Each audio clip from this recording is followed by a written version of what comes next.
It's great to be back here. I was been here before for Martin Luther King Day and other things, and it is the reason I am here is because this church plays a critical role, has played a critical role in this community, is playing a critical role in this community, and will play a critical role in this community going forward. Right? Amen. Now, as the pastor said, I am running for Suffolk County Executive. Suffolk County is a huge place, and I could be anywhere on Sunday morning, but I am here with you because you all talk and talk the talk, and I am so blessed to be here with all of you.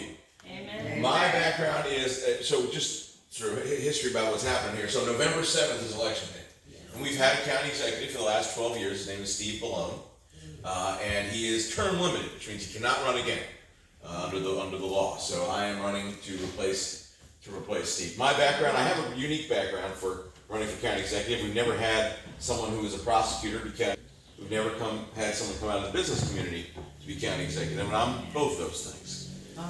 So I believe we need to keep our community safe. I believe we need to make sure we're creating good paying jobs in our community. Amen. And I've worked in Suffolk County on those things. I chaired the planning commission for the county. I headed up the small business recovery stuff during COVID-19 for the county. So my experience is unique, but it is, I believe, critical to the issues we're facing as a community. Amen.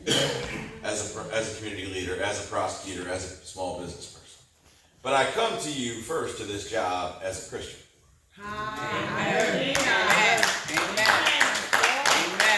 You've met my wife. She's a Presbyterian pastor. And so I got to say, it's always nice to come to different churches because I hear her every Sunday. And Monday, and Tuesday, and Wednesday.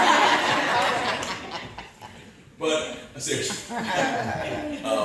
Look, my faith informs my service, my desire to serve the community.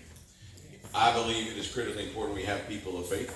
I believe it's important that we have critically important people who believe in community service first. Yes. I am inspired by, I'll share with you, and the pastor's remarks reminded me of this.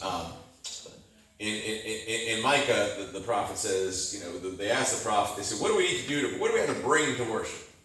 And he says, we have to bring a fatted calf, we have to bring riches. He said, no. Here's what the Lord requires of you.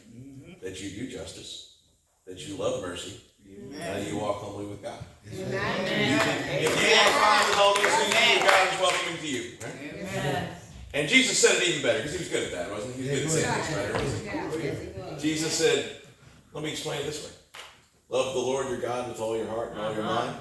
Amen? Amen. And the second, love the neighbor as yourself. Amen. If we can have that as our mentality, if we can have that as our credo, that's a good word. Credo, I think we're going to be just fine. Now, look, we have challenges. We know we have challenges. Our community needs to be more safe. We know this is a tough place to live. It's an expensive place to live. We got to have good paying jobs. We got to focus on making this place more affordable. Make sure we have housing that people can afford to live in. We can go through all the issues. We'd be here another hour, and I know it's not 30 seconds, but it's also not an hour. But here's the important thing. The important thing is, as the pastor says, that you exercise your right to say who you want to lead your community. Amen. And on November 7th, you have the opportunity to do that. So we're only 44 days away from Election Day. And you're going to elect all your local elected officials. And look, we all get focused on the president and the governor and Congress. These are all important positions. But the people who are responsible for the things that you see when you walk out the door every day, your roads, your schools, the jobs in your community, those are your local elected officials. And you have a unique opportunity in these odd year elections, when there isn't one of these president or governor or Congress going on, to really have your vote count. Because in Suffolk County, which is, by the way, now the largest suburban county in the United States, we have 1.5 million people here in Suffolk County. Yeah, isn't that crazy? We're bigger than 11 states now, population-wise. We had 750,000 people vote for president in 2020. Donald Trump, by the way, got 375,000 votes. Joe Biden got 375,000 votes. There were 150 votes between them across his entire country. But in these local elections, we're going to have more than 250,000 people. So it's a third, about a third. What that means is that your vote is almost 3 times more powerful.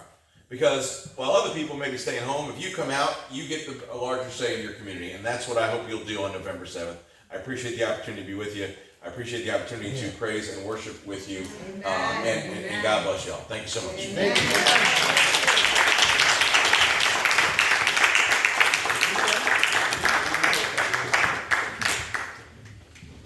And now, for the purpose of neutrality, are there any other representatives of the other parties here today? Speak now or forever hold your peace. Amen. Amen. All right, now we okay. All right. To God be the glory. Thank you so very much. Amen. It shows a lot when you come. Of course, you know we've been here in the past, and so, but David, thank you so much, as well as for your representative coming here. Amen. And so it helps us to be more vigilant in terms of our vote. All right. I also have, and I'm going to do my best to be more prudent with the time. I need you to be praying for me. All right. Those of you who already know, and I'm discussing this publicly